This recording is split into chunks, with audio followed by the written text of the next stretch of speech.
I don't know if you can hear like the gusts, but it's like sitting here in the car. Like you can feel the car shaking. It's not raining. This is what it's been all day. It's just been wind and like here and there rain.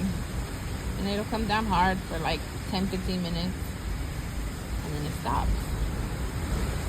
And we had sun for a little bit.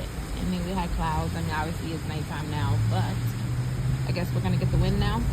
It's supposed to hit the bend of Florida as like a cat 4. I think they said like 10-11 o'clock tonight. So thoughts and prayers to everybody up there.